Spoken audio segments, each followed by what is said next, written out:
At the Okoli Law Group, we specialize in producing justice. If you or a loved one in the Atlanta metro area is facing serious criminal charges, then you need serious legal representation. The Okoli Law Group is here for you. The Okoli Law Group is here for us. The Okoli Law Group, serious legal representation. Peace, family. I hope all is well. I hope you guys are having or have had a great Monday. No, today's Tuesday. Today is Tuesday. I hope all is well. Thank you so much for joining. Thank you so much for joining and being part of this important and awesome conversation. Ebube should be joining us here shortly. Today's topic, we're going to speak on the whole Mali, Niger, and Burkina Faso, them leaving ECOWAS. And what's next, how that's going to affect ECOWAS. And Tinubu, President Tinubu of Nigeria, who I think is over ECOWAS as a whole, he said the countries haven't officially, whatever the process is to officially leave ECOWAS, they haven't done that yet. So I'm not sure where they're at officially. Wilfred, you know what, Wilfred, we'll go ahead and get started. Let me put the link in the chat room. Ebube should be coming on here shortly. I'll put the link in the chat room. But, well, just hold on for a second. Let Ebube come on first. But we got a couple of announcements. Number one, we are rolling to Senegal. We are rolling to Senegal for the Jazz Festival here in May 12th through the 22nd. May 12th through the 22nd, we are rolling to Senegal. Please visit. Okay, here we go. They requested to leave, but ECOWAS is not granting it. So that's interesting. So we're rolling to Senegal May 12th to the 22nd. May 12th to the 22nd. Please visit Danfo, DANFO.Africa. Please visit Danfo, DANFO.Africa to learn more. We will love to have you come and join us. If you are interested, go to Danfo.Africa. Send me a message, and I will holler back. Include your phone number when you message me. So Ebube has joined us. I'm going to bring Ebube on. Ebube. Dynasty man, what's going on, brother? What's going on, bro? How you doing, man? Doing well. You know, things have been busy. Okay, well, that's good. Yeah, busy is always good. Busy is always good. But I'm happy with how everything's going on my end. What about you? How's everything going on your end? All is well. Just got back from Nigeria a couple weeks ago. Got my passport renewed. I love my Nigeria. Got it renewed. So yeah, so I'm cooking. And it's an ECOWAS passport, right? It's an ECOWAS passport. So now the question is, listen, when I go to Mali, Niger, or Burkina Faso, am I good to go? How appropriate, Yeah, am I good to go? Also, too, I like the frames. They're a nice look, I appreciate it. I got to give my eyes a break with the contacts, so I wear my glasses as much as possible now. Oh, those are prescription? Yeah, these are prescription, yeah. I thought you were just being fashionable. No. These are prescription. Nice. Yeah, these are prescription. So, Ebube, go ahead and introduce yourself for people who don't know who you are. Let's jump into it. Let's do it. My name is Attorney Ebube Okoli. I'm a Nigerian-born, American-trained lawyer, geopolitical analyst. I'm also the host of Up Close and Center. That's a channel here on YouTube. We periodically release content. It's been very busy, so I haven't been able to release as much as I want, but I do have several documentaries ready to go. I just need to finish the editing, and those will be pretty impactful when they release. So for those of you who haven't subscribed, make sure you subscribe to Up Close and Center. And if you're watching this here and you haven't hit that like button, go ahead and hit that like button. Go ahead and hit that share button. And if you haven't subscribed, which I don't know why you wouldn't subscribe to a phenomenal channel like this, go ahead and hit that subscription button. Sorry about that. That was on me. Sorry about that. I had to, I was disconnecting my VPN because I know sometimes with the VPN is on, I keep forgetting that the signal doesn't come in clear. So I had to disconnect it, but we're good to go. Sounds good. Sounds good. You might have to introduce yourself one more time though, because I think We had a connection issue, so I'm so sorry, Ebube. One more time. No problem. Let me go ahead and reintroduce myself. My name is Attorney Ebube Okoli. For those who don't know me, hopefully those of you that do know me, you know what I stand for. I stand for quality. I stand for information, and I stand for quality analysis. And if that's what you're looking for, you're definitely going to get that. So, Dennis, what I'm going to do is I'm going to go ahead and grab the screen. Okay. Let me go ahead and get that going.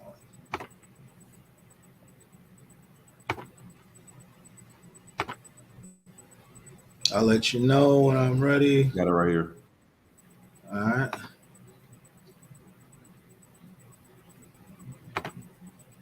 Let me go ahead and get it.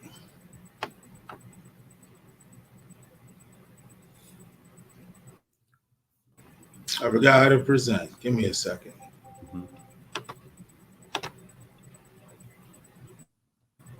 Guys, can everyone read the screen? Or I might do it in present mode. It's up to where it takes up the whole screen. It's up to can you guys see the screen, or would you want me to blow it up even more? People in the chat room.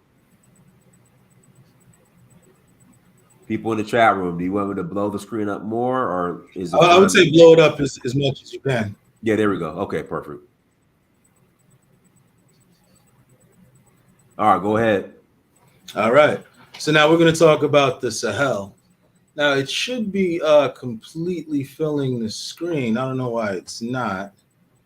Let me figure that one out really quickly.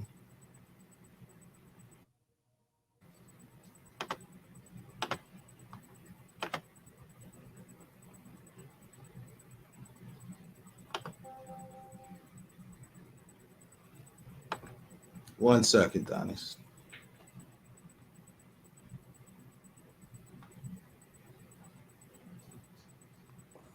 Guys, do me a favor, hit the like button again. Please hit the like button. Also, we'll put the link in the chat room when Ebube gets done, and we'll take some callers. I know Wilford, you're in the you're waiting in the back room. So when Ebube gets on, when Ebube gets done, I'll bring you on to ask your question.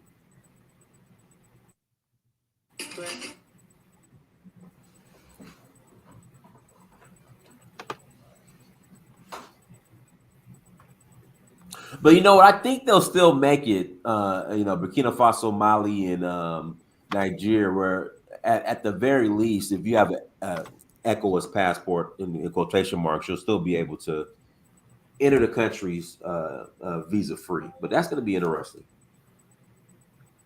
Yeah, that's definitely going to be interesting with how they do it. Go ahead, because I still don't understand like the benefits outside of travel within these countries visa free. Like, what are the benefits of ECOWAS? Well, really, what it's supposed to be, it's for business. It's mostly business, meaning that if we need to move goods between nations, there's not additional. They don't make it difficult to transact business between. Yeah, so Dinas, go ahead and let me get back to sharing my screen here. Okay. 1 second. But even if it's not in full screen mode on your end, we should be good to go. Okay. Yeah, because I'll just make it full screen on mine. Cool.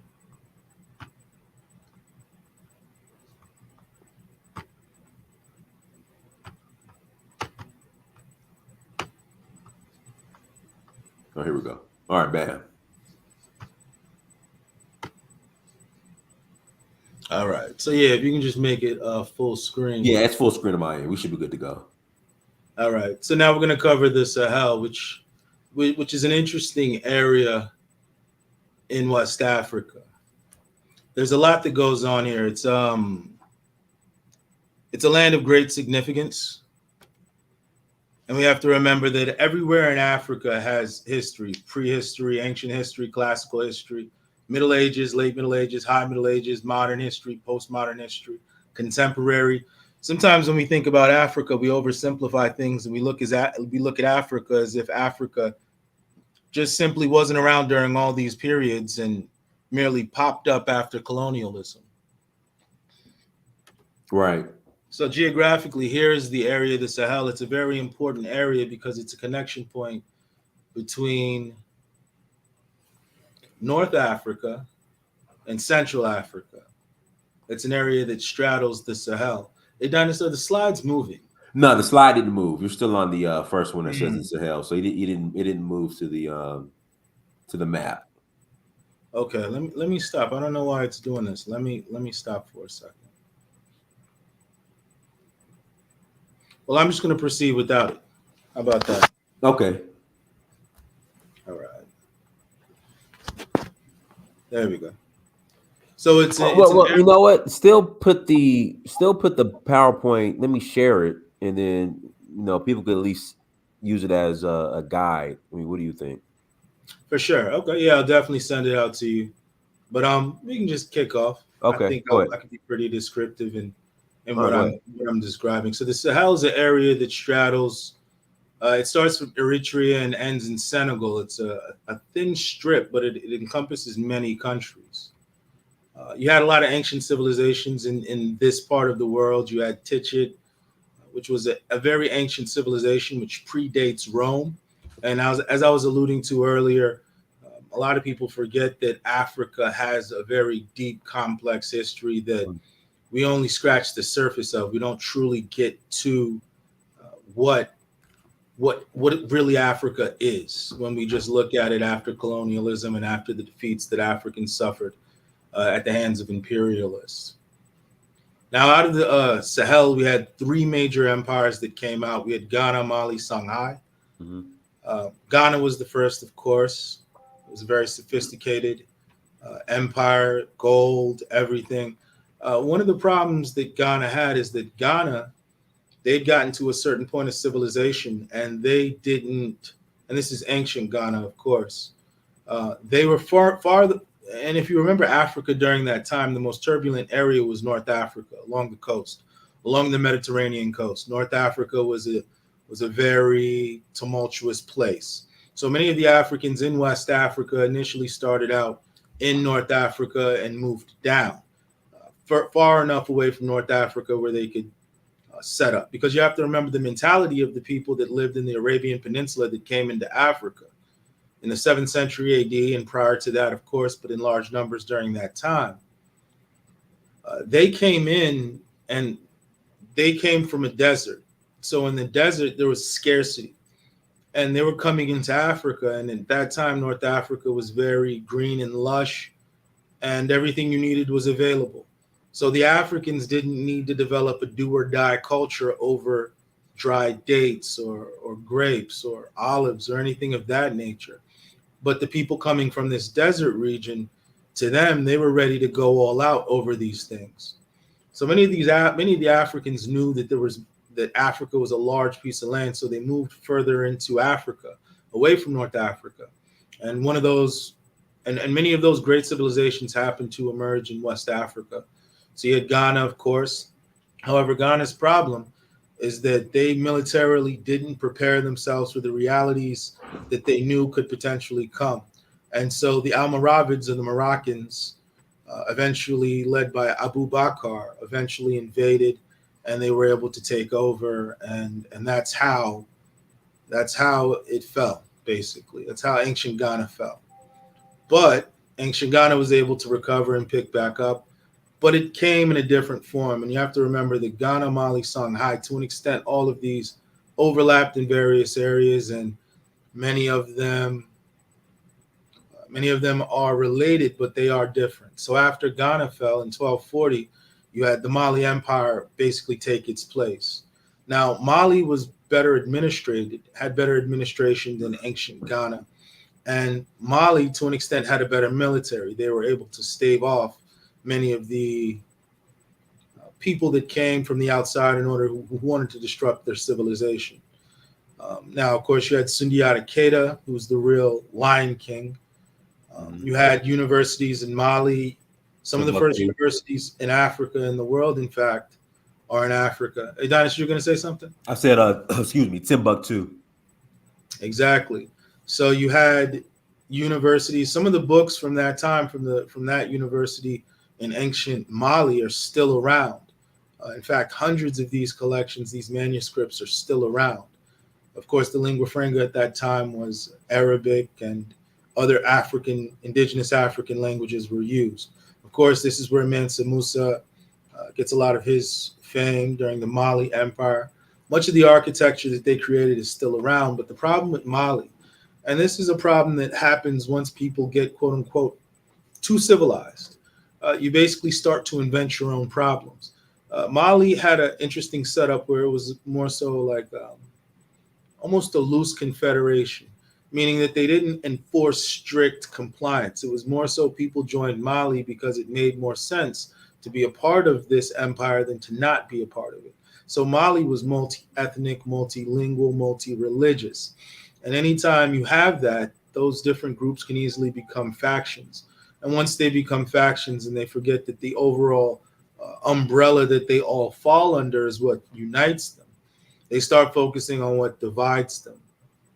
And eventually their empire went in decline. And that's when Songhai in about 1375 came into the picture. Now, Songhai essentially set the parameters for what we would consider the outer limits of West Africa. Songhai had better administration than Mali, a better military than Mali, but at the same time, its military wasn't superb. It focused on other things. It focused on trade. The empire focused on making money. It was a very profitable, a very rich place. And you had leaders like Askia Muhammad, Sani Ali Burr. These were great men. However, they had the same problem. And this is a problem that Africans have, is that we don't study African history enough to learn. And if some people that do study Africa, especially within our community, they look at the glorious times and the highlights and all of the greatness that comes from such a rich and long storied culture and history. But then they don't look at, okay, well, how did we get to where we are currently in the world? Right. You have to look at the fall off, and you have to analyze the fall off. And oftentimes the fall off is where you get the greatest lesson. So when you watch a movie like Scarface or any of these movies, or where the person makes that one mistake, you say, man, he was on top until he made that one mistake. Or, and at that point they start to fall off. And it's those points in African history that we really need to start analyzing and learning more from, because those are just as important as the highlights, if not more important. So some of the things we can glean from ancient Ghana was their lack of military might. They had riches. They were a very civilized group. However, they were surrounded to the north by barbarism, by barbarians. And if you're surrounded by barbarians, in order to defeat the barbarians, you have to imbibe a little bit of that spirit and be able to go to lengths that they're willing to go in order to maintain your freedom and independence. So with Songhai, the last of the medieval, if you will, high point West African empires, you had Ahmad al-Mansur, a Moroccan who saw that there was a lot of infighting in Songhai, and he decided to invade and plunder and take what he could get. Now, that was just a brief oversimplification of West African history in the Sahel. However, there's a lot of lessons to learn there. Of course, the invasions by the Moroccans into West Africa, the first time during Ghana and the second time during Songhai, they weren't the complete reasons why those African empires fell. Those African empires fell because they were eating themselves from inside. They were allowing internal decay and fighting and wrangling to divide them. Once they got powerful, the problem with those African empires is once they achieved a certain level of power, they started fighting amongst themselves over things that didn't really mean anything. Part of the problem is that in some of the systems, there were matrilineal, meaning that the ruler per se, there was almost a competition to see who would be the ruler. Now that can be good, but then that can also be bad, because anytime there's competition, there are winners and then there are losers. And the system they create didn't adequately address when and how the losers who didn't attain power or attain the title or attain the role of king or emperor, what would happen to them? How were they compensated for, to make sure that they don't form factions and try to take down the government of the day? So 1594, the Moroccans came and invaded Songhai, and it was almost a straw that broke the camel's back. Now, one thing we can think about is the fact that the longest running empire in Africa, in the Sahel actually, was Bornu Kingdom. It lasted from the 9th century till the 1900s. And one of the things about Bornu Kingdom is that they domesticated the horse, and they also controlled supply lines. They controlled salt, they controlled some gold, and they controlled other commodities within West Africa. So they were a very wealthy African empire. However, it was compulsory for men of a certain age to learn how to ride a horse, and it was compulsory for a certain percentage of the population to be able to fire a gun. Mm-hmm. They were one of the first African empires who were heavily armed. So you have to get the picture of, you'd have these Africans on horses. They would have tough armor, but it would be flexible on themselves and on their horses, and then they would have rifles. And they also learned how to ride horses and shoot guns. And it's no surprise that their empire lasted the longest out of any other empire. So that's something that Africans can pick up and learn from, is that the benefits of having a strong military. Let me read this super chat. Shout out to O'Shea Duke Jackson over at Kinganda. Thank you for the Kigandan shillings. Hotep, brother. I appreciate you. Thank you. All right, go ahead, Ebube. All right. Hotep. So the thing is, with West Africa, in the Sahel in particular, with those kingdoms, we see that these kingdoms were always wealthy. They always had gold. We've heard stories since we were children about the gold in Mansa Musa and everything that he controlled. We heard about his Hajj to Mecca. We learned about the salt. And at that time, the reason salt was valuable is because there wasn't any refrigeration. And when there's no refrigeration, you have to preserve things with salt. So salt was worth its weight in gold, because if you wanted to travel far distances, you needed protein in order to prevent things like, I think, scurvy and other problems like that. I'm not sure if scurvy is a lack of protein or protein deficiency in the diet, but those various ailments that come with needing to travel long distances and preserve food, like on a ship. So salt wasn't just something people casually enjoyed with their meal. It was a necessity in the game of world powers. Salt was literally worth its weight in gold. And so not only did those brothers realize what they had, but the Bornu Kingdom Empire made sure that their militaries were on point to the point that if you wanted to invade, so many citizens were, almost every male citizen of the empire was in the active reserve, for lack of a better term, which means when you invade, if you tried to invade, you would literally have to fight the entire male population. All right, so now we get to the point of colonialism and unfair trade deals. So we're moving into that. So those empires, eventually they all went down, but they were very key empires. And at the time, they were internationally sound and internationally respected nations. And we have to remember that sometimes we think about Africa in its present form, and that's a shattered Africa. That's not a true representation of what Africa really is. It's more so a shattered Africa. At that time, when Songhai held sway, you couldn't just disrupt the trade lines.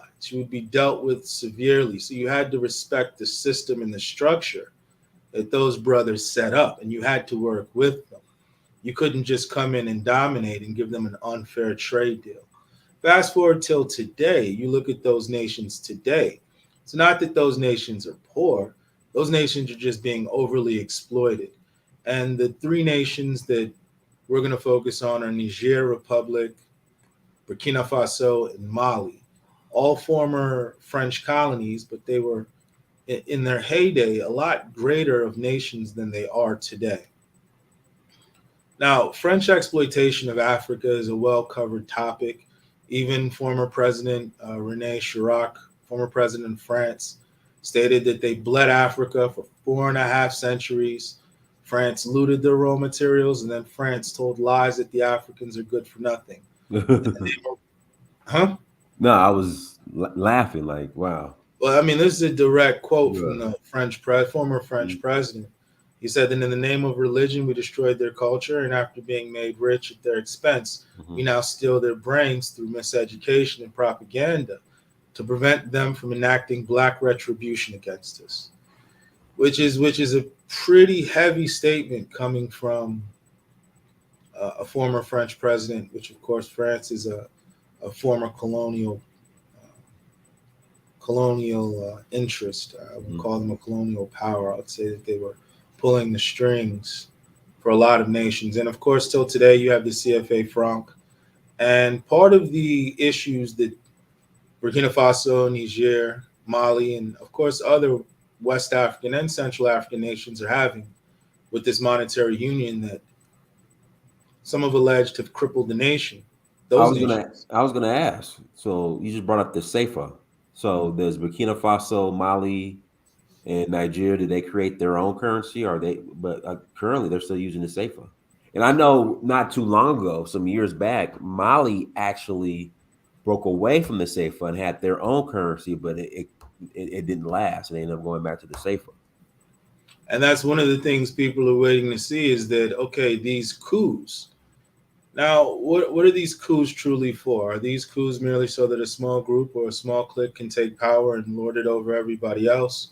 Or are we looking at a true revolution where these groups are saying enough of the French exploitation, enough of only receiving 5%, and while France takes 95%, and then we have all these poor people, and then when they flood Europe to take advantage of the wealth that was misplaced from their country into another country, they're basically locked out at the border and told to go back to where they come from. Right. So there's a lot of dynamics here in regards to the currency.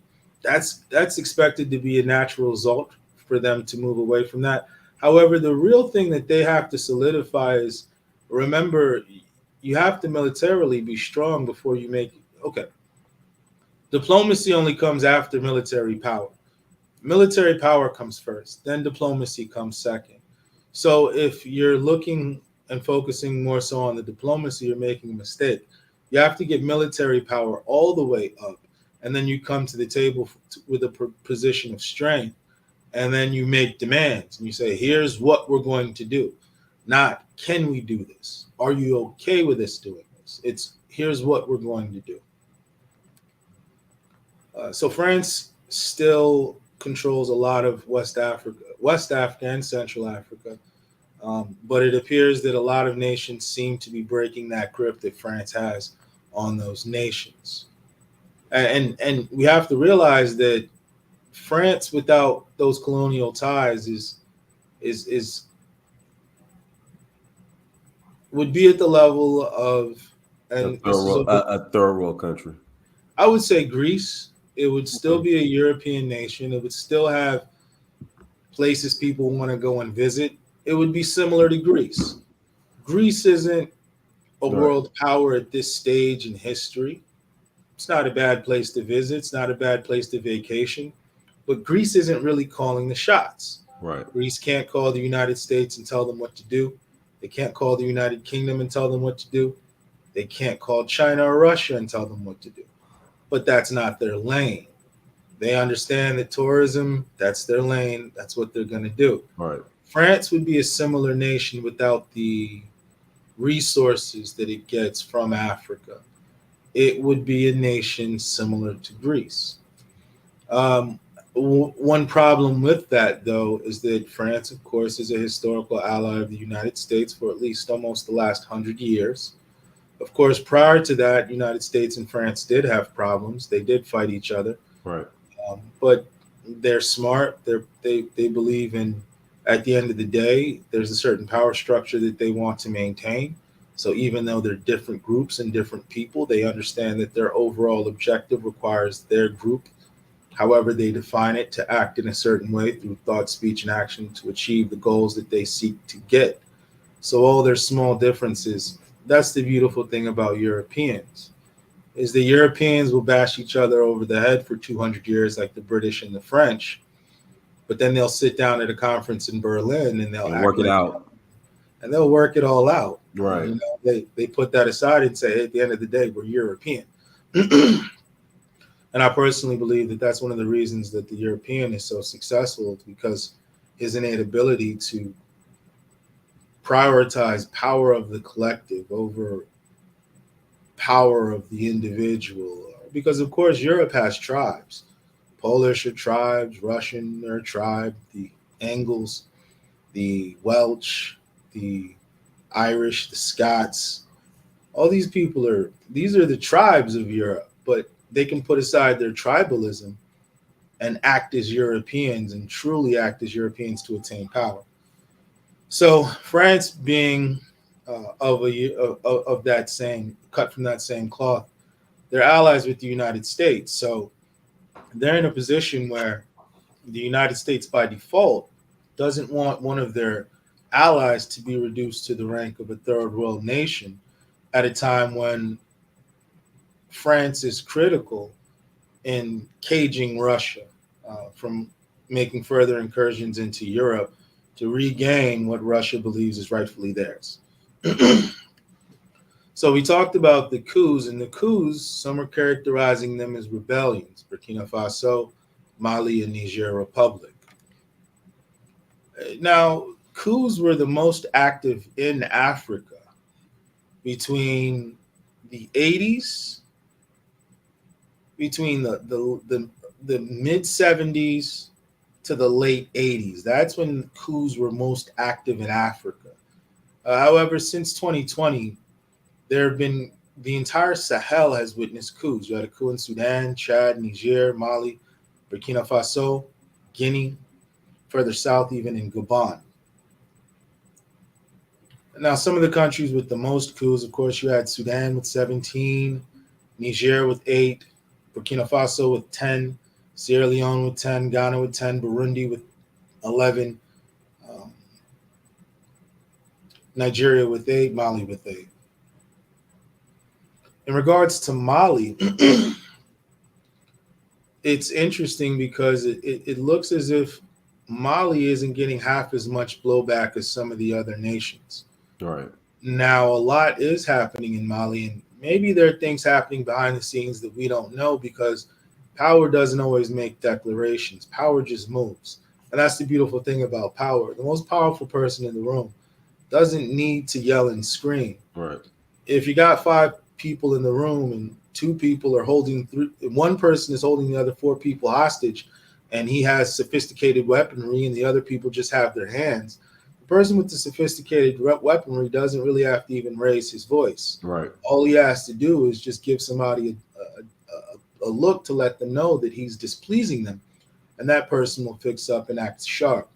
So just because there's not a lot of noise coming out of Mali at the present doesn't mean that there's not subterfuge or something else going on in the background, because you have to remember that the Sahel is very important to France. France needs it for its current survival and its current state in the world. You take away Africa from France, France, of course, isn't going to be the France that we all know. Right. Now, we have to remember that, and this is why I like to learn African history, and a really good teacher of African history is John Heinrich Clarke. Now, with one of the things that he talked about going from the fire, or the frying pan to the fire. Right. There was a time when Africans, and I talked about this earlier, inhabited the whole continent from North to South Africa.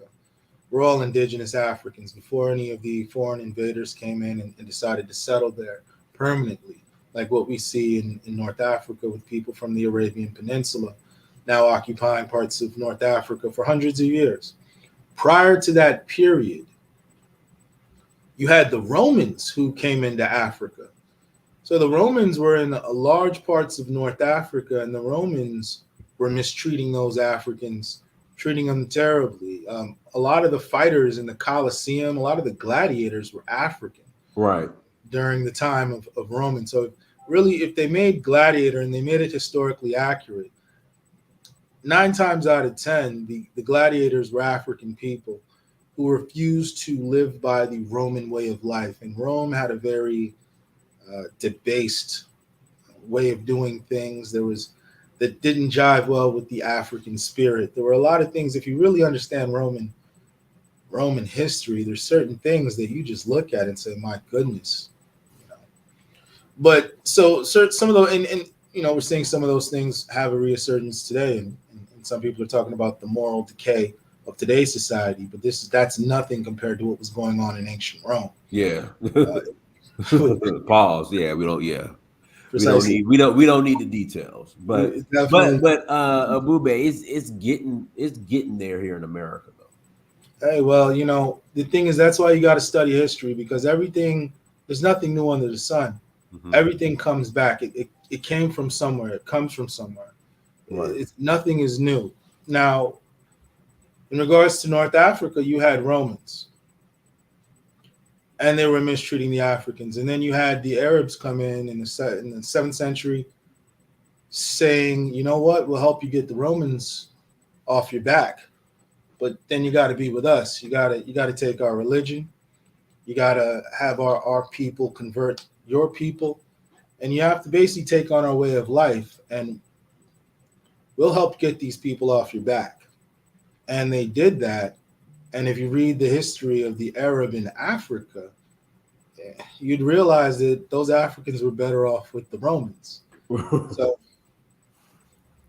this is why Africans need to make sure that they know history. So now if we take a look at what's happening currently, we see that the French could theoretically be made to be the Romans. And the way Russia is making incursions into those spaces, the reason that they're doing that is because they understand that France needs Africa, right, more than Africa needs France. And Russia believes that if they can cut off France's connection to Africa, then they win, because France will essentially have to pack it up. And that will affect the West, which means that the 3 strong nations in Europe, militarily and economically, are Germany, France, and the UK. The UK is pulled away from Europe, thus leaving Germany and France. France is in total support of the Ukraine, whether financially or militarily, and they're helping fuel what's going on there. So Russia is thinking, well, if I can go behind your line of scrimmage and do some things back there, maybe that's going to even up the playing field. So it's moving in. Russia is moving into a lot of spaces in West Africa in order to keep the French from coming back. But the question is this like North Africa, when the Africans were able to get the Romans off their back with the assistance of the Arabs, who then turned around to be worse than the Romans could have ever been. One second, let me super chat real quick. Tarhaka, sure. Thank you for the $5 holla. I appreciate you, brother. Guys, hit the like button again. Please hit that like button. All right, go ahead, Ebube. If you haven't hit the like button, please go ahead and take some time, hit the like button. Also hit the share button. If you want a super chat, now is the time. Go ahead and throw that in there, and we will proceed from there. All right, so another thing about Burkina Faso, too, is that they're nationalizing.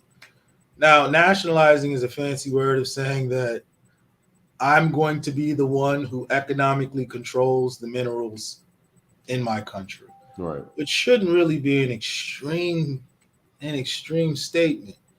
But when you've allowed yourself to be exploited for so long, right, that becomes the culture that's expected of you. How do you think that's going to play out, them nationalizing their well, like I said, at the end of the day, France looks at the minerals in these countries as its own. So now if they're saying, no, you can't have these, that means there's going to be a problem. Now, how France reacts to that problem is going to be what happens. France may try to maybe sponsor a faction that will come back in power and restore the existing deals. That would probably be the quickest way to do it. Right. Simply change the head out on the body and keep it pushing. A full-scale war, I don't know if that's what we're going to see at this particular point in time, unless it's between two African nations. I don't see France personally getting. Yeah, there'll be proxies. I would see a proxy, but who knows? These things are being, of course, there's a plan because France believes that these resources are theirs. So if they believe that these resources are theirs, of course, they're going to do something because you're taking something from them in their perception. And I always tell people this. I was speaking with a young lady, a friend of mine, and of course, I'm very pragmatic. And she was telling me that war is the worst thing ever, and we should never have wars. And very idealistic. And I told her, no, war is necessary. War is necessary because people, groups, nations have different ideologies, and these ideologies are not congruent. So, for example, this young lady was East African, and I told her that there were people who came to colonize your country because they had the belief that you were under them and you needed to be ruled by them. Right. And your people believe that that's not necessarily the case, so there was a war. War is necessary where you have competing ideologies that both can't be present at the same time in the same place. Therefore, there's going to be war. Now, war doesn't mean that people pick up weapons and directly aim it at each other. War is deception. War, anytime someone deceives you, they've declared war on you. War is sabotage. War is economic. War is political. There's so many different variants of war. We shouldn't just simplify it to just they send troops into your country. No, if I blockade your nation so that goods can't come in or out, that's war. I'm essentially suffocating your nation. I'm strangling your nation without sending any troops actually into your nation. If I put sanctions on your nation, that's war. So in Burkina Faso, they're moving very quickly. They're looking to have resource control. They're looking to nationalize their resources. And recently, a few hundred Russian soldiers landed in Burkina Faso. So, Burkina Faso is it Russian soldiers or is it the Wagner group? Well, it's actual Russian troops. It's not Wagner, which is different. Wagner, of course, for those who don't know, Wagner is a private organization, not directly linked to the Kremlin, to Moscow. Wink, wink. Right. But at the same time, they are almost like a tool of Russian foreign diplomacy, not diplomacy. Well, they're contractors. Like they're a tool. Kind of like what was the U.S. using in Iraq? Was it Blackwater? Blackwater. Yeah, so they're one of those type of organizations where they're not the Russian government, but we'll just leave it at that. Now we also have Niger, where we had a pro-Western president that was recently taken out. He had strong ties to the West, strong ties to France, strong ties to the United States. Some criticized it. What happened to him? Is he exiled or is he still locked up? No, he's locked up, and they basically said if anybody invades, they're going to kill him. And he's they're going to put a date at the end of his dash. Born on dash, and that will be the day. So I think they released his son and they released his wife. I believe they were holding the whole family, and the threat was that the entire family would take a family vacation if invaded, and I think that actually held off nations from invading.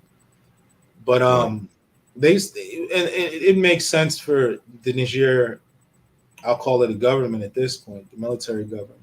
It makes sense for them to not release him because he's a bargaining chip. They can always say, hey, we'll harm this person if you violate any of our national borders. Right. And if you're invading in order to restore this person to power, it's not going to work that way. It's not going to work the way you think. Another thing is that the military in Niger is actually pretty popular. These guys walk around like celebrities. So now Nigeria was the where the former president used to go fight with the military and he got killed, right? Chad. Oh, that was Chad. Okay, that was Chad. Okay. But they were fighting the same enemies, and they were fighting. And at the end of the day, a lot of those places, the borders are very porous. Right. So the Chadian army might actually enter Cameroon or Niger and keep fighting, and then days later they realize they've crossed the international border and they'll go back. Right. So I remember there were reports about Chad's army fighting Boko Haram into Nigeria, and certain people were complaining.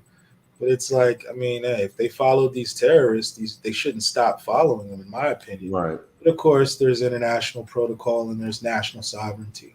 Now, one of the things is that the Niger military government is getting a lot of legitimacy. Nations, but Niger is also where, under Trump, where those U.S. soldiers were killed by the insurgents. Niger, you said? That was Niger, yeah.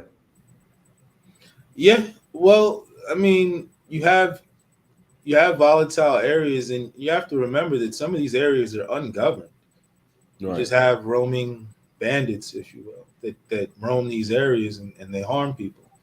They do harm people. But all in all, the Nigerian government is actually getting a lot of legitimacy.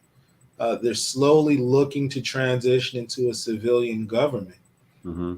And once they do that, they're basically that's them letting you know that they're here to stay, that they're not going anywhere. They're here to stay. We've had elections. The military has stepped down, allegedly, and the civilians are in control now. So don't come bother us about civilian rule. The civilians are here. And the more elections that they have and the further they get away from the military, the more legitimacy that they gain. Right. So ECOWAS right now essentially is just the coastal nations. You still have Nigeria, Benin, Togo, Ghana, Cote d'Ivoire, Liberia, Sierra Leone. Is Chad part of ECOWAS? Well, Chad isn't. Chad is one of those kind of. It's like how people say it's Texas the South, right? It is, but it isn't. It's Florida the South. It is, but it isn't. It's Virginia the South. It is, but it isn't. Chad and Cameroon are connected to West Africa permanently.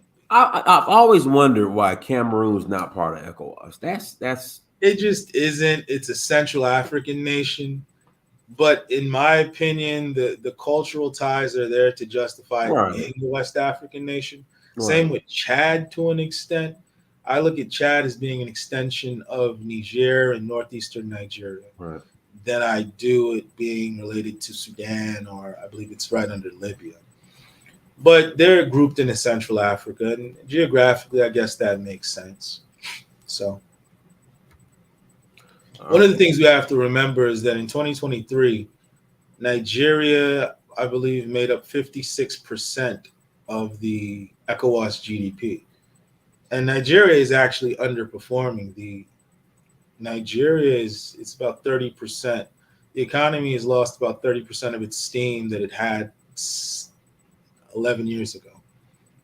Nigeria was almost at 600 billion for GDP. Now Nigeria is at about 390. So Nigeria has actually grown backwards, but it still makes up almost 60% of the GDP for the entire West Africa. Mm-hmm. But in all actuality, if Nigeria was better managed, Nigeria is a company and you have to, all these nations are basically corporations.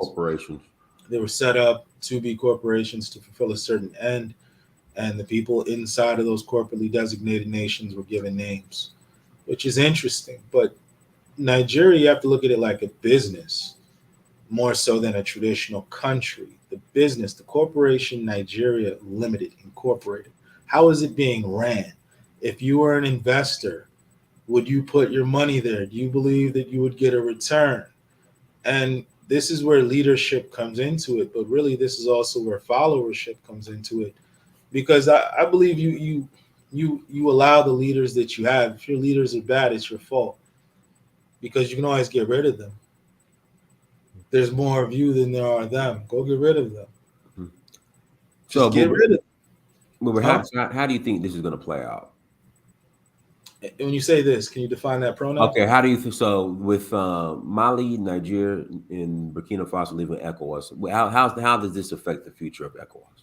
Well, here's the thing: if they truly left as an anti-colonial gesture, right? Now, once again, you have to ascertain the reason as to why they're leaving. Is it an anti-colonial gesture? Are they saying we're fighting the French system? If they're doing that, then some have characterized the French system as purely exploitative. And if you look at the numbers, they're getting 5%. France is getting 95% in some of the deals and transactions. Well, then it's a good thing because these nations have high growing populations. I think Niger, for example, the average woman is having 7 children. And in some places in Europe, it's 1.5. So if the resources are being maldistributed to the minority and the majority is being stripped, then of course that's a bad thing. Now, if these people are coming to power, and we have to realize that not every coup is a righteous coup. I define a righteous coup as a coup that's set in place purely for the nation, purely for the people, and not for any one person or any group. That's a righteous coup. Those coups often lead to stability. So, for example, the French Revolution, where they threw off the monarchy, of course, afterwards they had some tough times, but eventually they got it right.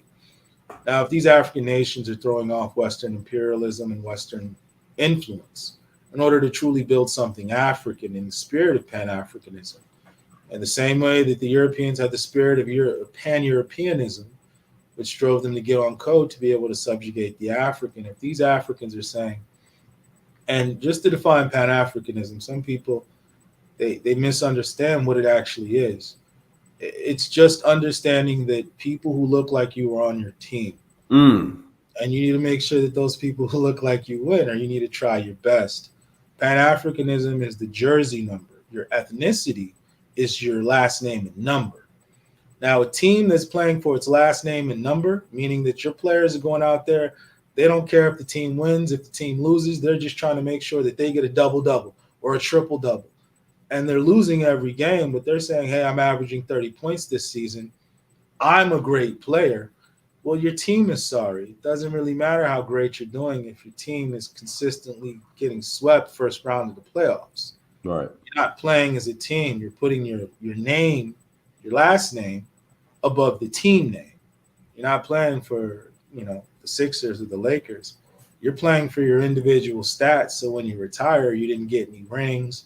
You didn't win anything of substance, but hey, you're the number 7th scorer in the entire history of the NBA, but it's like, congratulations, you weren't great. Right. So Pan-Africanism is understanding that we all wear the same jersey, but yes, we do have different names and numbers. However, when we get on the court, we just have to play as a team regardless of how you feel about that person. Dynas, I know you played team sports. I've played team sports. Mm-hmm. Sometimes you might not like the quarterback. Sometimes you might not like the middle linebacker. We all have to work together to achieve what you need to achieve, because at the end of the day, if he doesn't do well, you don't do well, because you guys are going to lose. Who cares if you had 7 sacks that game? You guys got blown out 74-0. So Pan-Africanism is just an understanding that at the end of the day, we have a certain responsibility to the team. Right. And through thought, speech, and action, we need to make that happen. And so if these revolutions are actually in the spirit of Pan-Africanism, where they're saying, you know what, we're fighting this thing for Africans to be able to get back to the days where we were internationally competitive, back to the days where you couldn't just give Africans a bad trade deal, well, then that's one thing.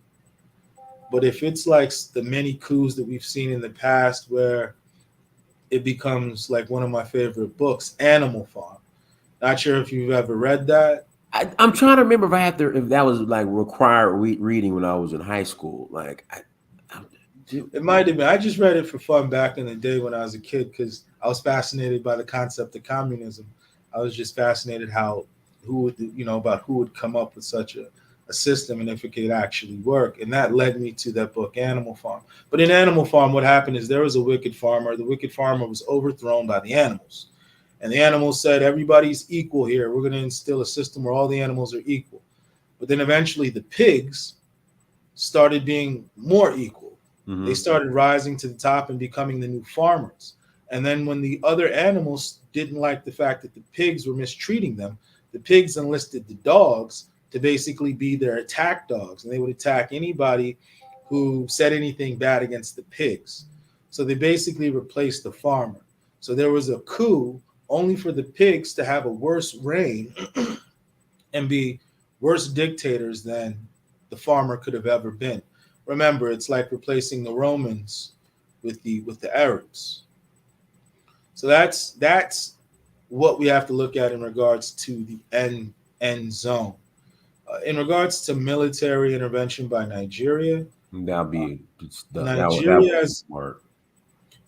has 120,000, around 120,000 soldiers, armed forces. That may seem like a lot, but it's not a lot for a nation of that size.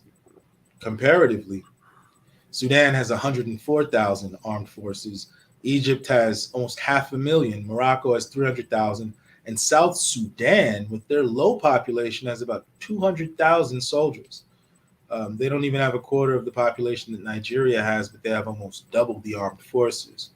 However, that's not important here because there's most likely not going to be an armed invasion. It's believed that the president was acting alone in that when he initially wanted to invade Niger Republic to restore Bazoum. But the thing about Nigeria is this: it seems that the people are against this regime in regards to taking any actions against Niger Republic. Right. And of course, the largest ethnic group in Nigeria are the Hausa, if we want to go by the census, the official census. Some dispute the figures, but we'll just go with what we have. The Hausas are the largest group in Nigeria and the largest group in Niger. And the current president of Nigeria is viewed as a southern, quote unquote, southern president, meaning he's not from the north, meaning that anything he does that can be even perceived to be adversarial against the north and the majority ethnic group, they're not gonna allow that to happen. Right. So the north, it's believed that the north is the one that prevented the president from having any type of armed invasion into Niger. Well, they're the same people.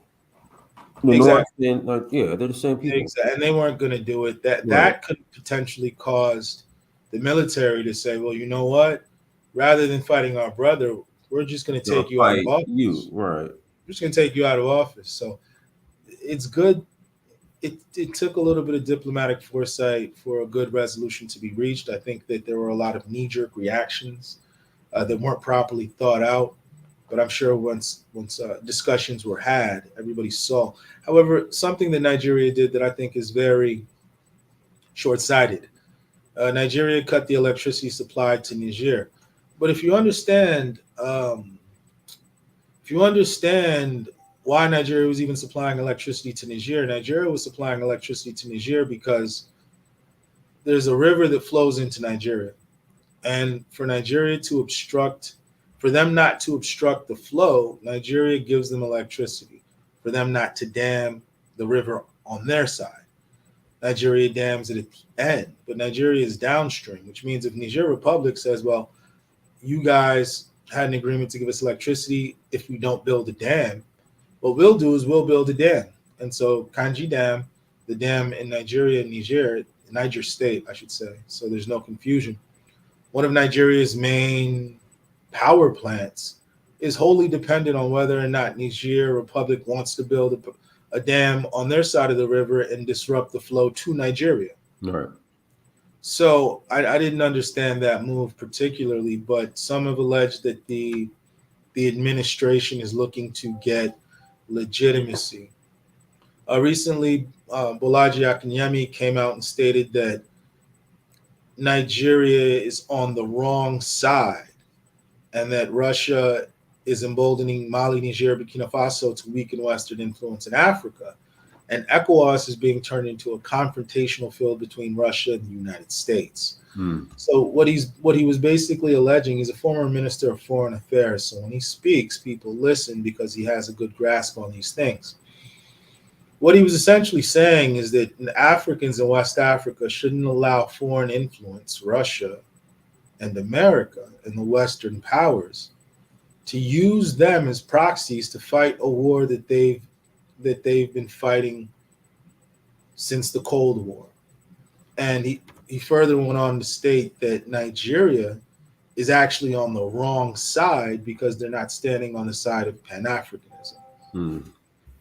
The allegation, Senator Shehu Sani stated that Nigeria is turning its back on African brothers because of Western friends.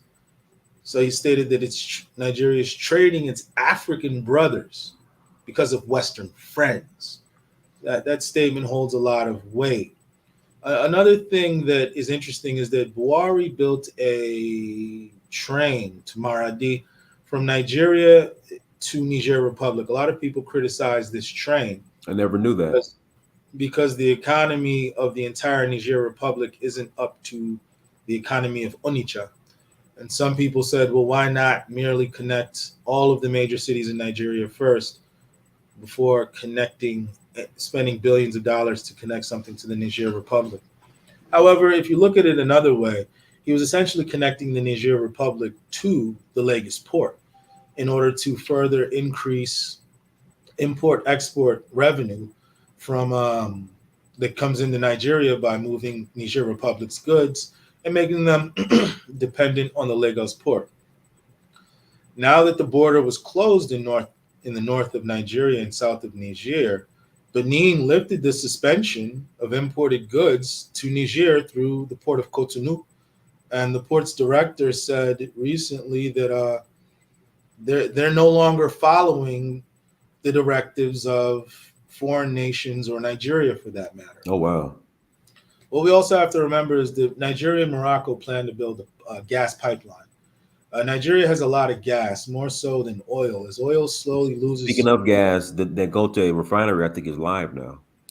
Yeah, but they need to move a little bit quicker with deliverables. Shell is out now. Well, it's supposed to be out. Well, the effects still haven't been felt yet, is what I'll say. I was excited about it in the beginning, but I think that the rollout of it could have been better. But we're still watching it to see how it plays out. Well, you ready to take some callers, or? Yeah, let's go ahead and do that. All right, we'll bring Wilfred's been patiently waiting. Wilfred, Hi. Are you in France? No, you're in Germany, right? Yeah, I live in Germany. I'm a French citizen, but I live in Germany. Yeah, but you're from Cote d'Ivoire, right? Cameroon. Cameroon. Okay, Cameroon. All right, go ahead. Well, first of all, I don't know if Two Niger is in the chat. Two Niger, he's in the chat. Two Niger's in the he's in the back of the waiting room. He's here. Oh, he's here. Well, Uncle, just wanted to tell you that I was right once again. What I said happened, right? You did say the three countries. You did say this was going to happen a couple months ago. You did say that, I think. Dennis, that's the reason why you always let a dweeb like me in your show. This is because I'm telling the truth, right?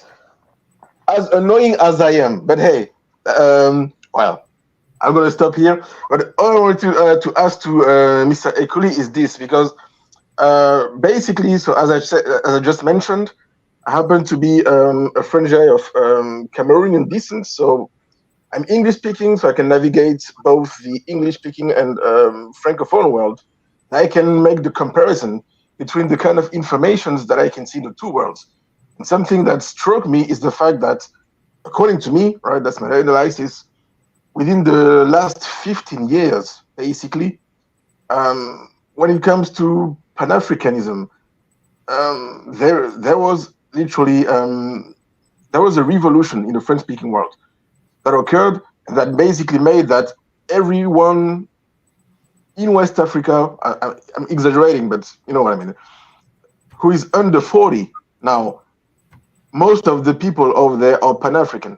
And that's the reason why the revolutions that are happening in the three countries that we mentioned occurred and were backed by the people. It couldn't have happened before, you know? And that's it is thanks to people like Kemi Seba, for instance, who literally used to make social engineering on the ground to explain to the people all the France-Afrique system and how to fight it, right? That's the reason why we have what we have now. The problem that I have here is the fact that I have the impression, and tell me if I'm wrong, that now in West Africa, these are the Anglophone countries that are behind. Because since the announcement of basically, since the announcement from Mali, Burkina, and Niger that they're leaving ECOWAS, I was curious today. I had to head to Frankfurt to get a new pass and a new idea by the French embassy. So I had time to basically listen to what Nigerian and Ghanaian medias were saying about this stuff. And except few analysts, all of them were basically clones of Ahmed Ebola Tinubu. And I mean, I have the impression that, well, first of all, I have to say that I have the intimate conviction that this is only a question of time, the way it looks. When I look at the zeitgeist in Francophone Africa, to me, it's game over. It's only a question of time until other sellouts are going to be overthrown. And as the Sir Okoli mentioned, the only countries that are still in ECOWAS are coastal countries. However, if only one coastal country joined the alliance, it is game over. Because and basically, it's looking like it might be Guinea. Guinea has already stated that it's not going along with the ECOWAS sanctions, and it did that months ago. So to an extent, that country may already be here. Guinea hasn't formally left, and then you also have, as noted earlier, and it is already suspended too. So basically, Guinea, as you said, is half in, half out. But I've heard even Nigerian and Ghanaian analysts talk about Togo or even Benin. But what I've been hearing constantly from many people who are officials, it is the fact that there are countries who are waving to come in already, 2 or 3. And these countries, the only country that still over there are coastal countries.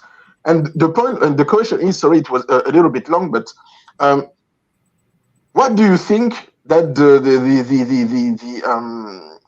Anglophone country are going to do? Because what I can see in Ghana and in Nigeria, I don't see the same spirit, the same fighting spirit, and in the others. Sorry. I'll explain. You have to remember that the colonization in Nigeria was, and in many places, it was very light. It wasn't. So, for example, in the north, absolutely, in the Sokoto Caliphate, essentially made agreements with the British. And part of those agreements meant we're going to be in control of our people. You're not going to teach them English. You're not going to teach them Christianity. You're not going to teach them Western education, but we're not going to fight you. That was their colonization. But at the same time, their sultans and their emirs recognized the queen as being the highest monarch in the land. So northern Nigeria, and if you go to northern Nigeria today, you'll still have people that'll tell you "Batarinchi," meaning I don't speak English, and I'm insulted that you're in Hausaland asking me to speak English. You look at places like southeastern Nigeria. Some Igbo areas were only colonized for 20 years because they were fighting the British up until the 1920s, 1930s, 1940s, and then Nigeria got independence in 1960. So you had people that may have only been colonized for 20 years. So if you look at Nigeria, and then the British didn't colonize, they weren't trying to indoctrinate the African's mentality to turn him into a Britishman. They were just there to do business, get their resources, and go. Colonization in France was a lot more weighty. They were trying to get into the psyche of the African and teach the African that you're an extension of France. You're an extension of the French Empire.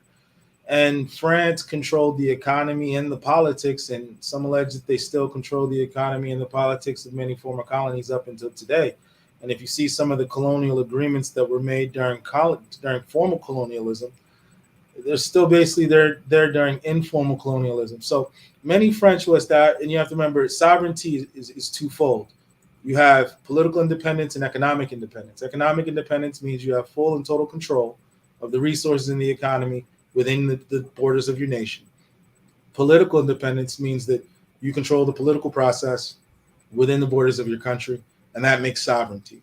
Many of the Francophone nations didn't really have political sovereignty per se, because if the leaders, for example, signed contracts that they weren't supposed to sign with other nations, allegedly, somehow, some way, they would end up out of power. So there was slight political independence, meaning that you're not going to have a Frenchman as your president. You'll have somebody from your country.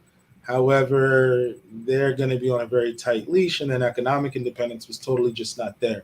So the colonialization pattern was very weighty and heavy. And so what we're seeing a lot of French West Africans saying enough is enough. In the Anglophone nations, the biggest problem in the Anglophone nations isn't foreign exploitation at this point. The biggest problem in the Anglophone nations, former British colonies, is that there's systems of corruption that haven't been rooted out. And to be honest, many of us prefer those systems of corruption because we don't mind them. If we truly minded them, we would get rid of them.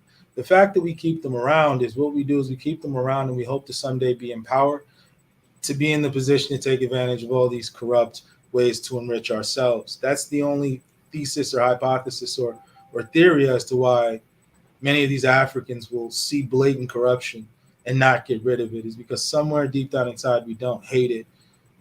We think it's okay as long as we can ourselves exploit it. I think that's the major key. So the Anglophone nations, they're not necessarily being interfered with by foreign powers as much as the Francophone nations. So it's only natural that the Francophone nations are going to revolt in some sort of way to either get a fair deal or to stop dealing with the French altogether.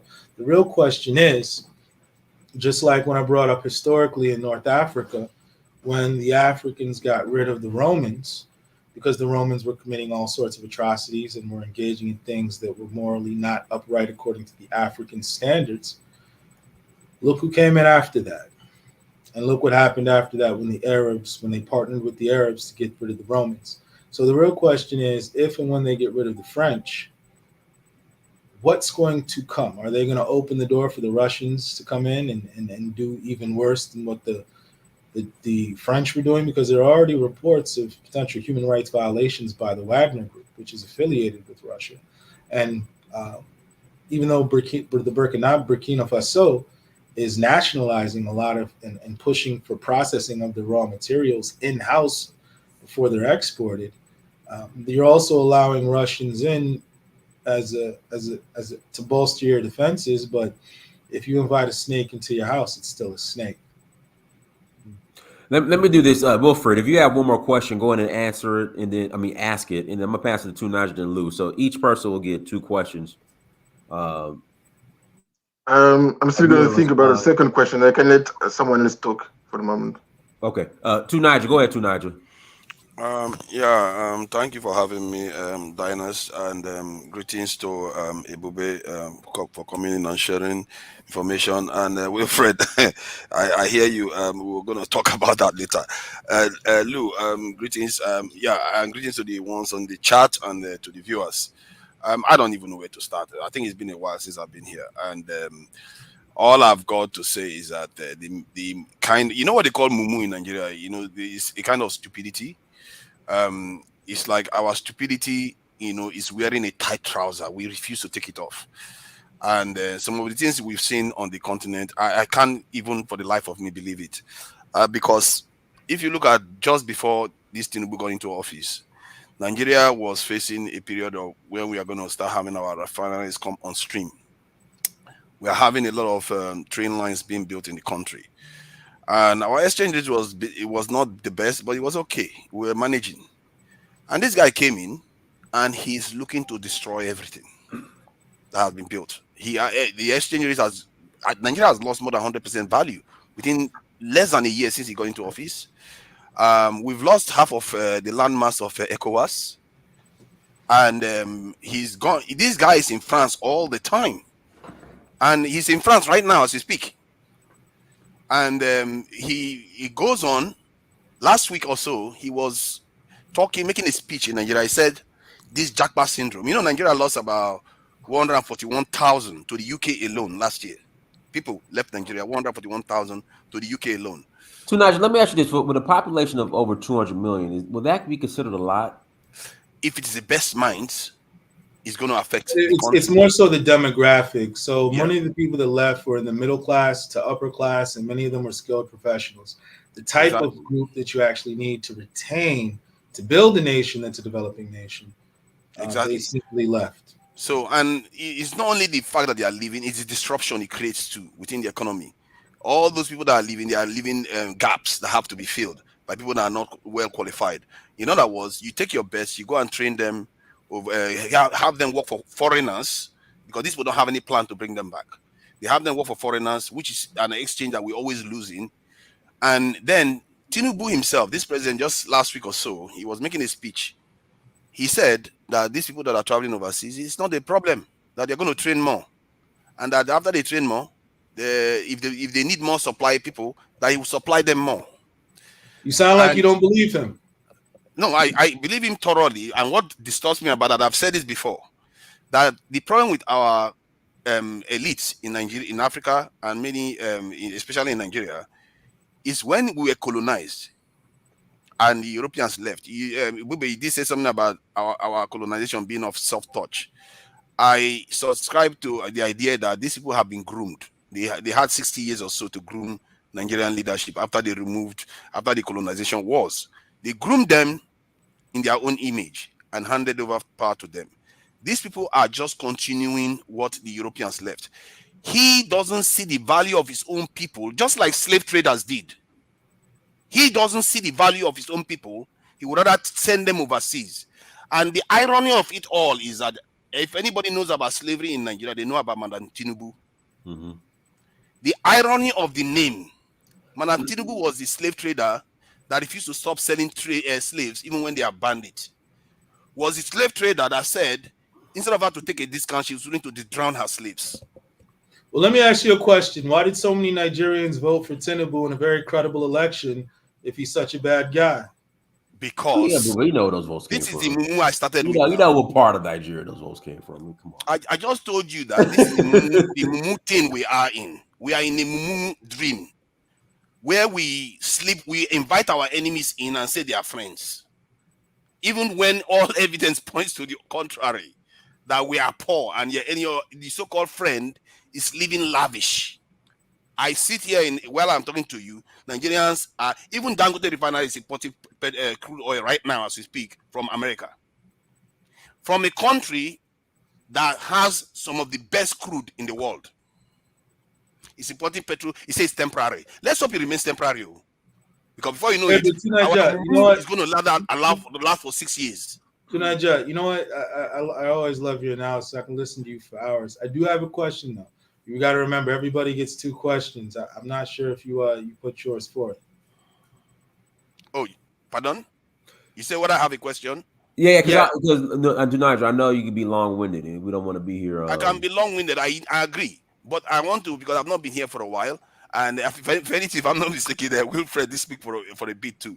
So I just want to drill down. Then before I ask you the question that I've got for you, and I will ask my 2 questions.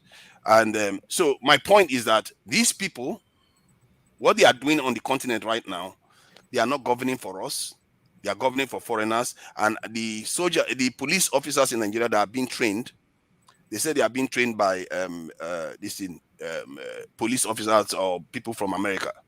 And they literally use the same name. I think the NDLA or some kind of people in America that trained the Haitian police that led to the situation we have, Jovenel Moïse being assassinated without one of his police officers having a scratch on them.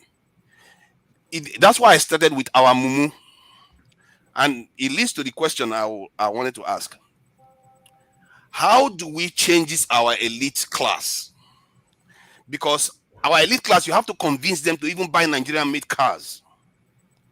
You have to convince them to. You're not even going to succeed convincing them to even buy our Nigerian-made cars, and you're not going to succeed convincing them to stop encouraging the use of dollars. Hey, Well, let me- Nigel, when I was in Nigeria last month, I saw a couple. Earlier this month, I saw a couple of those innocent G wagons. Yeah, You know, those are kind of nice. Those innocent G wagons. yeah, they're nice, they're but right, it's they're hard right, to they're force right, it. yeah. It's hard to force our elite class. That's in terms of the government to So encourage. Niger, here's use the of this answer card. to that question, right? Here's the answer to the question, right? Do the people fear the elites, or do the elites fear the people? I That's the think real they equation. both fear each other. That's the stupid thing. What needs to happen is that the masses, if they're being done wrong, they need to put the fear into the elites who are doing wrong in order to force them to do right. See, the thing about life is this: nobody does what they're supposed to do unless they have to. The reason people wake up and go to a job that they hate and they fight traffic and they be around people that they really don't like and they call it a career is because they have to, and they know that they don't know any other way to get enough money to take care of their rent, their car note, their electricity, their clothing, and their entertainment without this job. They hate the job, but they have to go because they fear losing the job more than they fear being unhappy at the job. You see, fear is a powerful tool. And if used correctly, fear is exactly what's needed to make people act right. And until the people understand that the elites must fear displeasing the people, well, like Rotimi Amechi said, he said that the Nigerian elites steal because the people don't stone their cars, they cheer for them knowing what we've done. And I think he said we, which was interesting. I don't know if he's putting himself among those elites or among the elites committing malfeasance, but he said they don't stone us, they cheer us. So what's going to have to happen is the mentality is going to have to change, because at the end of the day, I'm a strong believer in you get what you deserve. You get the leaders that you deserve. Everything you get in life is what you deserve, because that means you're the most powerful person over your life. If you don't like what you're getting, that means you have the power to change it. It's called accountability. The masses in Nigeria that are being mistreated, they deserve that until they decide to put the fear of the masses into the elite, to the point where one of the elite wouldn't steal a kobo for fear of being exposed as a thief and knowing what could happen to him. In the marketplace, if you steal a handset, you may get a tire put around you, and the rest can just happen, if you understand what I'm saying. Well, where does the diaspora come in? Because the people in Nigeria, you have to forgive them. The moment they have your phone number, they have where you live in Nigeria. The moment they have your phone number, they have where you live. To Nigeria, it's not going to be the diaspora, because the diaspora, like I'm living in America, I visit Nigeria. Every time I visit, I love being there, because at the end of the day, I don't have to deal with a lot of the problems that happen to, as we call it, the common man. But the thing is this: until the common man gets upset, the common man's plight isn't going to change. That's the answer. It's not an easy answer, but it's a simple answer. And life, most answers in life that are functional and working, they're not easy, but they're simple. Yeah, but from what I've seen in historically, if you look at it, it depends on the country though. If you look at the case of the Soviet Union, when they changed, it was Lenin and the others, they were not home based. They were jailed a few times, then they left. And then they crafted their ideas and their ideology and everything. They came back and they turned the system around. But and the Bolsheviks, are you talking about the Bolshevik revolution? Is that what you described? They were underground. They were still there. They were just underground. The leaders were in exile, but the movement was still on. Exactly. That's my point. Because we don't see, if you look at what Nnamdi Kanu did, he did most of it from overseas. He didn't do most of it on the ground in Nigeria. And what I find is that the diaspora within the community is not necessarily engaging enough. And the greater diaspora is even less engaged, because clearly our leaders are very, very terrible people, and that they don't want to engage in. And now I understand it's deliberate.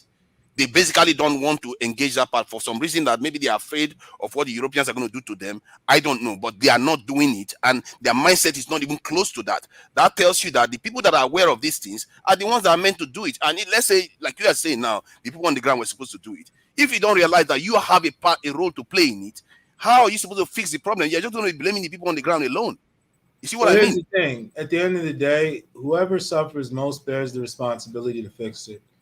That's it. That's how life works.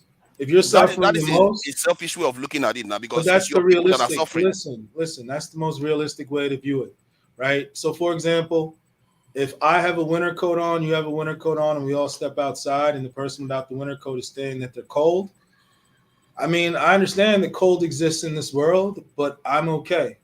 And that's how the world works. It means you need to say, you know what? Nobody's going to come save me. I need to go get a coat. That's it. But it doesn't bear with what the Lenin. When Lenin was overseas, he still cared about his people. Yeah, well, I mean, I So did love the my Jews. people, and I'm not a communist. And the second question is regarding what South Africa was able to accomplish, and it still goes. It's still linked to the first question. That if South Africa was able to exert so much independence and do what they are able to do, how is it that all the other African countries, as they are, have not even been able to do anything? And the South Africans don't even have a lot of diaspora. They are mostly at home there, and all they have is their ability to see the world for what it truly is, because Mandela, they did fight the Europeans, and so did the Zimbabweans fight. We didn't fight. Like I said, they groomed our people, and you have to find a way to exercise this grooming that they put on our elites. And if the diaspora that sees clearly cannot do it, and the greater diaspora, like the African Americans now, that can see even clearer and not participating, you can see that we'll remain under the spell for a long time. Let me give you one example that I experienced. I was on a panel, or I just came on the panel where a European came on, was talking about this thing, working with, kind of dating a Sierra Leonean woman and stuff like that. And most of the Africans on the panel, the way they were talking to the guy, they were just kind of being polite and asking normal questions. But when Nakmizi came on there, you can see his way of looking at it was very different. He could pierce the point that the European was making and cutting the guy to pieces, because he can see them for what they truly are. Our people can't. Even when I came on, I didn't see some of the things Nakmizi was able to pick up on. And it tells you that there is something to be said for the diaspora contributing to the awakening of the continent. If they don't, our elite is going to be asleep forever. Well, like I said, I get it, but and to answer your second point, I believe that it starts with the masses. Yeah, it's about how about how our people can. Well, here's how it's going to happen. Here's how it's going to happen. Eventually, the straw is going to have to break the camel's back. Like fella said, as long as we keep suffering and smiling, then nothing's going to change. It's when boys are no longer smiling that things will now begin to change. Sure you get it. But I believe it's Winifred. I believe you had one. Yes, I got a second question actually. Yes, go ahead, Wilfred. Yeah, go ahead.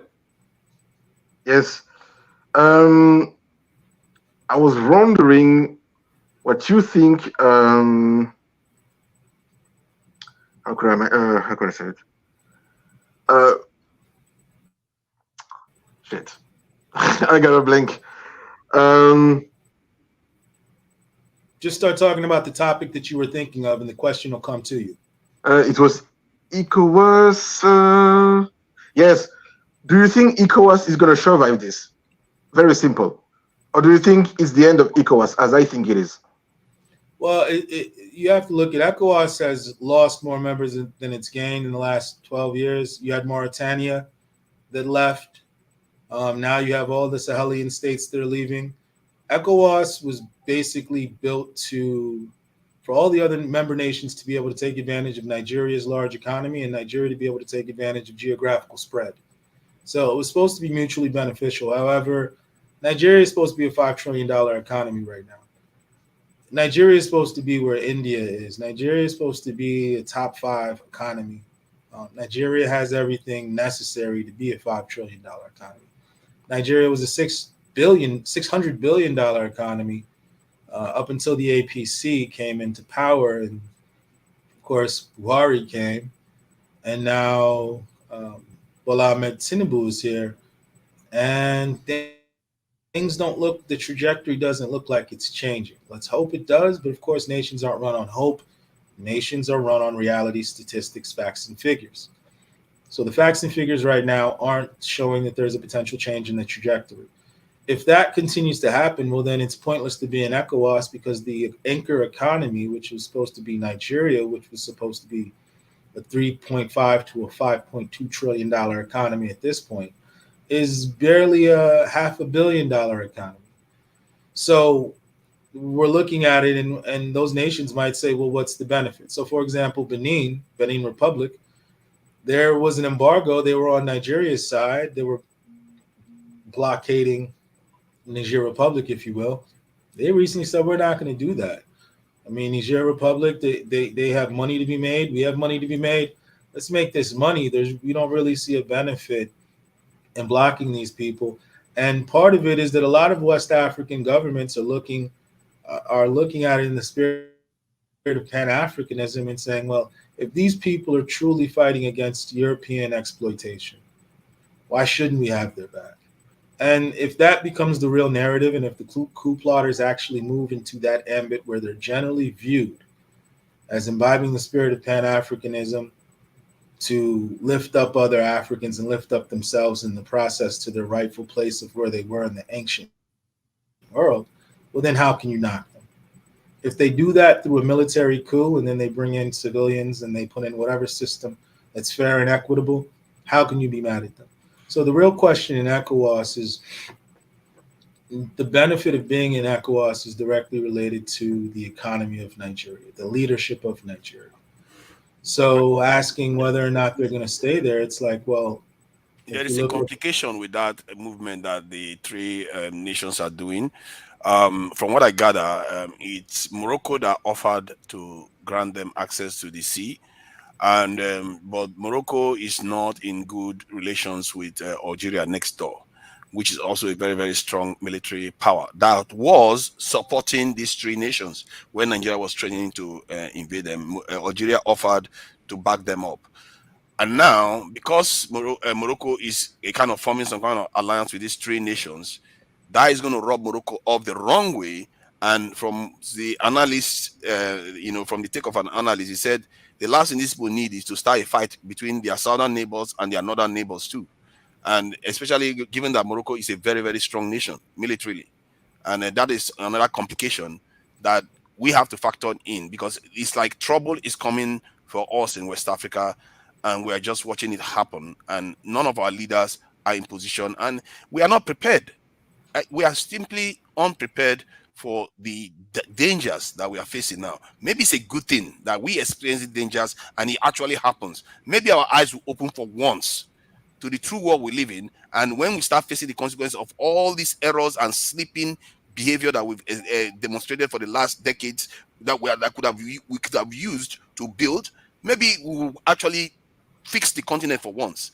Because look at what we are facing now. Either way, we are losing. Half of ECOWAS has been decimated. They are forming a kind of storm in the north there. There's another storm in the south. Nigeria is going all ballistic, crazy. It's like mess everywhere. And I really feel that if the diaspora stays quiet about this, they are not going to have a home to go back to. The storm that is forming there on the continent right now. I just thought I should add that. You know what? On that note, we're going to go ahead and close out. So we want to note the importance that, Tunaja just stated that. Hey, hold on. Let Lou call back in. Lou, we'll take your question, then we'll close out. If that's okay, Bube, just one more person. Yeah, sure thing. Lou, click on the link and come back in, because I know you were waiting. Yeah, come on, Lou. Hopefully you can get in your question. There we go. All right, Lou. Lou, go ahead and mute yourself, Lou. Hey, Lou. Thank you. If you can succinctly and quickly, we got about 3 more minutes. If you can succinctly and quickly ask your 2 questions, we'll get into it and then we'll close out. All right. First of all, I want to say thank you to Dynast. I've been following you for a long time. Appreciate you. And yeah, I'm glad to be on here. I'm from Guinea, but part of my family is from Mali. So I've been following whatever is going. I consider myself to be. What part of Mali? Bamako. Okay, cool. Okay. Yeah, but I'm from Guinea though. But it's the same thing. They divided us anyway. But my question is, I'm a big fan of Asimu, and I've been following. I speak the language, and I've been following them for a long time. And I wanted to hear your take on what they're doing. Are you pessimistic about it or optimistic about it? That's one. Okay. And For 2, me, I'll answer your question. I'll answer your question one at a time. We just get straight to it.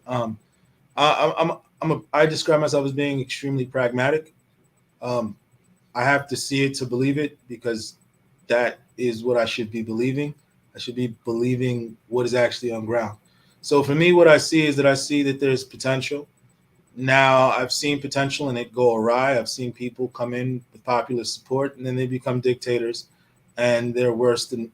You have to remember, when the Arabs were coming into North Africa, they were celebrated.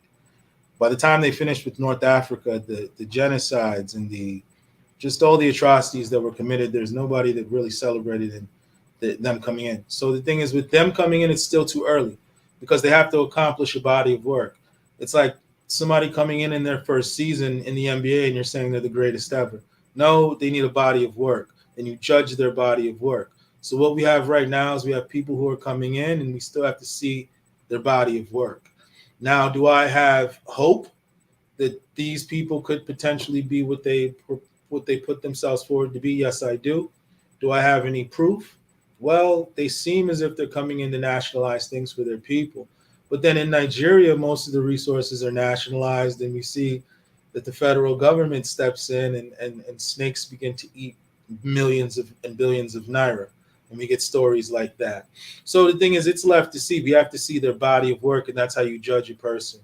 You take people as they are. That just means that when they show up, you watch what they do. You don't worry about what they intended to do. You see what they actually did, and that's what you judge them on.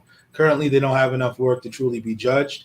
We can just presume, and the presumption is in their favor because of how they're moving thus far, but we still have to give them at least a few years before we can actually say what they represent. What is your second question, briefly, before we close out?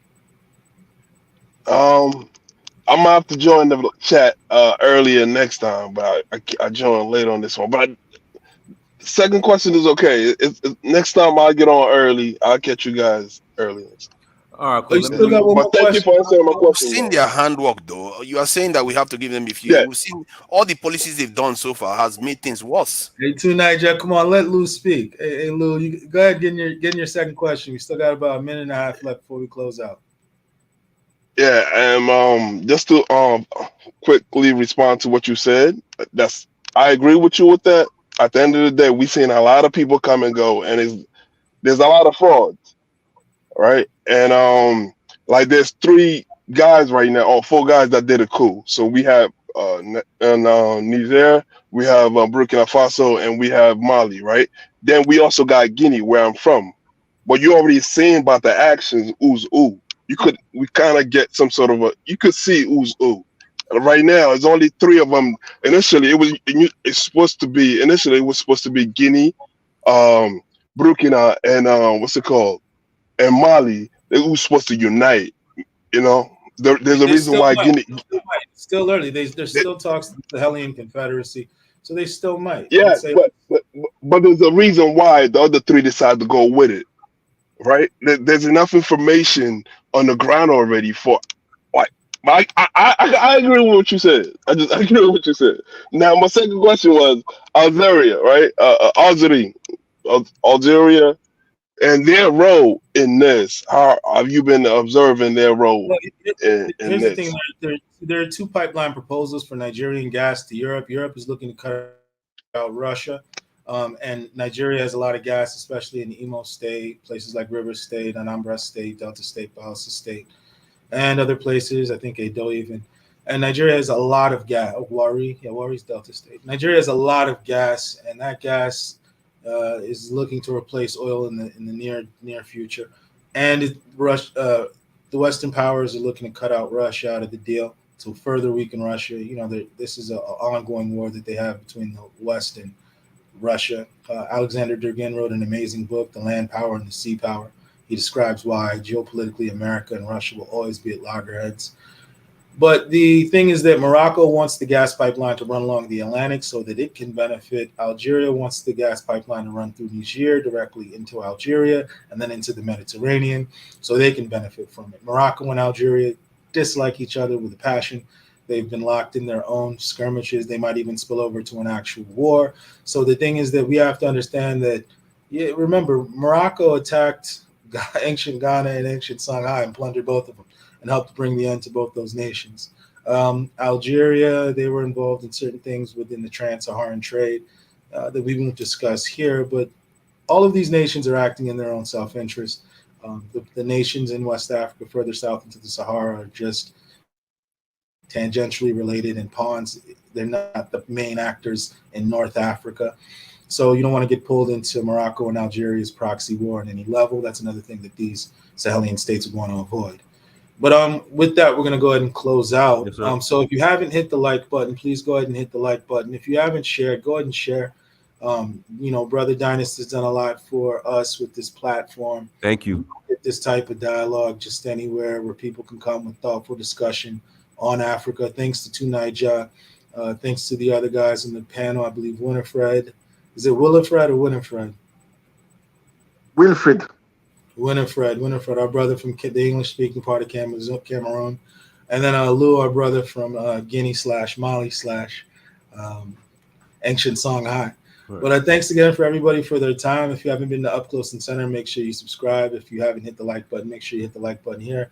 Hey, Dynast, let me give you back the mic. Hey, I appreciate everyone. Thanks so much for joining. Shout out to Timbo Slice for the $5 holla. Brothers, the Sahel states are going to be the epitome of a successful African state, and Russia is going to make sure of that. Hey, everyone, thank you so much for joining. Like, share, subscribe. Until next time, family, Dynast Amir, search for Huru. Peace.